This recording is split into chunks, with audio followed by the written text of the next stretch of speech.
Hi, welcome back to my channel.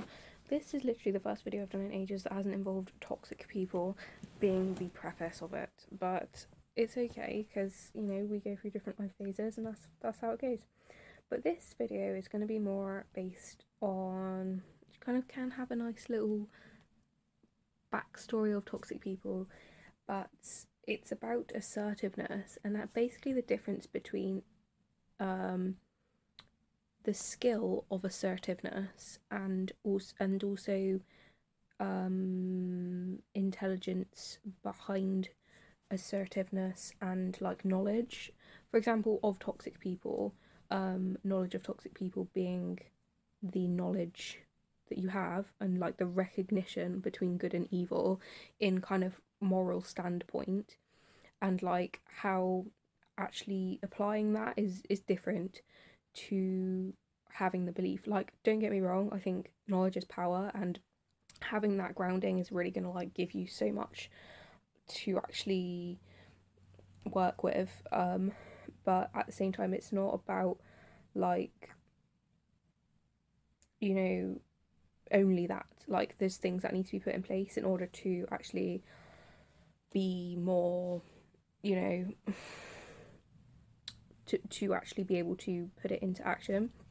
And like, I just want to relate it to like a couple of things that I've learned about through this. Like, basically, how trauma, again, I'm not a psychologist, but basic idea of trauma, repeated trauma, be that like CPTSD or whatever, we know it like changes the structure of your brain, okay? However way you want to talk about this, I'm not a scientist. I have some basic ideas of how like the hippocampus gets smaller. I've literally just like jumped onto that now, but I'm, you know, there's structural changes in your mind, you know, when you repeat trauma. But on a psychological level, it can be like, if you're in like an abusive situation, you can persistently get this idea of like, um, you can't do something, so you give up on being able to do it, even though your instinct is telling you to, and it kind of programs you towards this like obviously like abusive mindset, which you can perpetuate yourself, but it can also be a sense of just like you just you break you learn to break those pathways between just being assertive in a healthy way, um and become maybe like lesser of a more assertive person, you know. And you might have less emotional literacy, like, and like confusing apparently a feeling for a thought. So like, if you feel like you've been betrayed in the past, or you feel like you've been sad in the past, or you feel like you've had grief in the past, or you feel like you've had anger in the past, or that's still trapped in your system as like an emotional response flashback kind of thing. Again, let's not get too like psychological because I'm not a psychologist. But if you have those things, you can search out the same emotion in different things. I definitely think I've noticed this in myself. But I do think obviously there's a difference between, but like, it's not to say these people aren't betraying you. It's a case of like, you seek out the type of people that betray you because you're like still stuck in that emotion, and you're still stuck in that like resonation of that like place that you were in. Um and also then your boundaries, which are like your walls of like structure within which you kind of become um protected and you can function within. Those boundaries are then broken not only with yourself but with the outside world. So with the outside world, these boundaries can be broken at a very young age by abusive like upbringing, whatever, or people in relationships or friendships or whatever, that say, I want to you to, like, they force you to do something, this is what I want you to do even if you don't want to, and you have to pretend that you do want to, because that sounds like really like rapey basically in like an emotional sense. But it's just exactly how toxic people work, because they only program from themselves because they're low empathy and stuff. It's exactly how they function for you, and narcissists and stuff. So like, even if you're not being like physically abused, you know, it can be a sense of like emotional rape if you want, to have that happen to you. Like, and if you have that projected at you a lot, which is like what godlike parents want, for example, you know, because they want you to be like compliant and sort of dependent on them, so they want you to look at them as like, you know, you may not want to be dependent on me, but this is what I want, and I want you to pretend that you want to be, because no child is going to choose to want to become dependent on an abuser. And just because they're parents doesn't mean they're not abusers, obviously. But it means that over time you lose the ability to say no, and not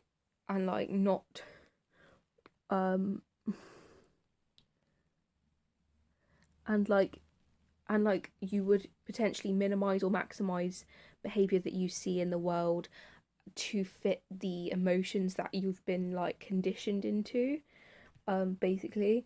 And this can also present as like a BPD, like CPTSD kind of moment. I don't, again, really want to get like super like psychological about it, but like there are things that can emerge even if they're not like diagnosed or whatever. You can notice traits of them in yourself. Like I've noticed BPD traits in myself in the past, but they do get better once I like kind of work through them. And also it's related to your super ego, your ego and your id, mainly your super ego, which is just like your inner parent, your inner guidance, basically. And apparently your super ego is about connecting to your higher self and being able to work from your boundaries and your, you know, like standards and your healthy adaptive mechanisms. You know, not all the time, we're not perfect people, but it's a case of like 80% of the time or something working on that level of like, you know, functionality in terms of your super ego. Because we're not perfect. Sometimes you want to eat the whole tub of ice cream, as an example, but sometimes you will just, you know, be, you know, want to you know, work on this level of, and when you're abused and stuff, it can just become very stressful, because I've noticed as well, it's like what goes up must come down from an energetic sense, okay? And I think you can get lost in these worldly beliefs, but if you apply them to the real general life, let me explain what I mean in the terms of what goes up must come down in this sense.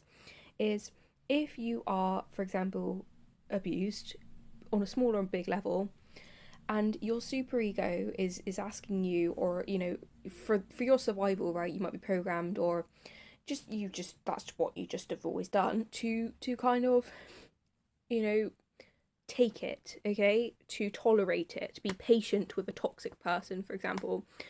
I've noticed that I would then compensate, and this used to be worse when I've had toxic relationships in the past, and I've tolerated a hell of a lot of toxic behavior, because that's just what you do as a partner, in my you know, mind, uneducated about narcissists and toxic people. You have this massive of like, I need to get really drunk, you know, like self-destructive behavior, like, you know, like let's spend all my money, and like not necessarily spend all my money, but you know, just for me it was drinking a lot and going out and stuff, and maybe like, I don't know, like sexual stuff or whatever, stuff like that.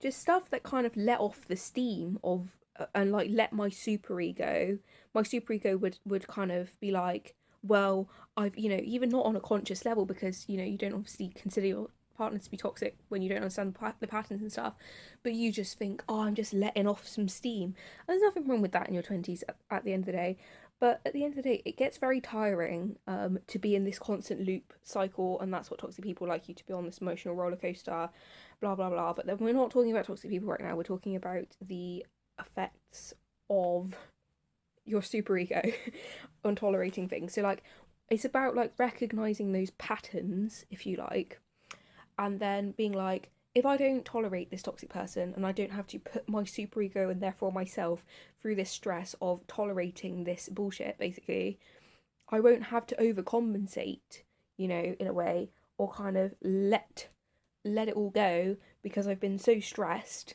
dealing with this bullshit that really was never mine to deal with in the first place. You know, and then be able to actually move forward functionally, and not be kind of burdened by another person's rubbish that they decide is my fault. Toxic people 101. But yes, because you can get addicted to this, obviously these emotions, you can get addicted to any emotion, and as I said, you can have a sense of like, you know, if someone conditions you in a certain way, you can seek out those things in other areas of life on a subconscious level, just from a law of attraction. Um, and also, it programs your belief system in a particular way. For example, if you have someone that's extremely aggravating that you feel you have to be very patient with, you can have this whole belief system based around, I have to be such a peaceful person. I am such a peaceful person. You may well be a peaceful person. I'm not saying that's wrong because we all like peace. You know, toxic people can't really have that, but unless they're like abusing someone, that gives them a sense of peace, possibly. Who knows? Or relief. But it's this case of, you know, when by the way, when you do this, you become a lot more elevated and look much better to the outside world, apparently, and just better in yourself, just to say. And it can improve mental health, just to say that as well. But yeah, challenging belief systems. You can have this idea of like, I'm like the most peaceful person, blah blah blah. And really, yes, we all like a sense of peace, but honestly, on a truthful level, we are all human beings at the end of the day, and no one is going to, you know, if your idea of peace, and this is how you can become falsely, you know, conditioned and make these mental justifications, which I've established happens through trauma in a situation if you feel that you cannot escape, aka trauma. Trauma is something where you deal with a situation that's too overwhelming to deal with, and then you have to find coping strategies. The coping strategy also is justification, okay? So you can have these justifications of, I am such a peaceful person, I have to like be so peaceful because like, and then like, therefore I'm being peaceful by allowing a toxic person to attack me because I'm not reacting, and therefore I'm being peaceful. Doesn't make sense, because apparently, you know, trying to make peace, you know, trying to repress anger, which anyone would be angry if they've been abused or have some negative reaction, trying to piece over that negative reaction with peace actually creates more anger, okay? And it can then create these levels of like bouts of rage and self-destructive stuff, as I said, or like, you know, over compensation, which comes across and is, you know, can be seen as things like BPD and stuff, because you're sort of in this like negative destructive cycle, and you might have all these negative internalized thoughts about yourself. So again, let's not get too psychological about it, but do you see where I'm coming from? um and it's really hard, and it's really stressful to live without boundaries, and you don't build those boundaries until you learn by contrast and recognize the patterns that actually create these cycles of negativity and all that stuff, and like kind of dysregulation within yourself, because it can obviously create dysregulation as well. Like obviously narcissists, they love creating dysregulation within you because they're dysregulated within themselves. But whether you're getting dysregulated or whether you're just being outright abused or attacked, or you know, guilted into something that's just ridiculous, by someone else's, you know, I want to say delusional mindset, but at the same time it's an individualistic mindset. So an abuser, let's just quickly just backtrack onto the abusive cycle here. I heard that we live in this world of individualized thought at the moment. Yes, it's true. I believe we all do work from ourselves. As I keep referring to, in the astrological era we're in, it's changed to the collective mindset more so than to the individual mindset. Obviously, they both still exist, but we work more from an individualistic mindset. Equally, though, it does not change the fact they are an abuser. So, within, or dark starseed or whatever, you know, having a level of individualization does not justify a toxic person, if that makes sense. So, you know, even if it seems just to themselves, and this is why the world, God only knows where it's going to go, but it has existed for the last however many years. So I'm sure it's not going to just stop turning around now, God forbid. But it's this case of, you know, like, it doesn't justify them just because they believe it, if that makes sense. It doesn't make it morally correct, and there's a lot of research and stuff around toxic people that they actually understand that their personality problems and their boundary, you know, their abuse, if they're an abuser, is wrong, but they just can't come to that themselves. But again, let's not get into toxic people now. But it's a case of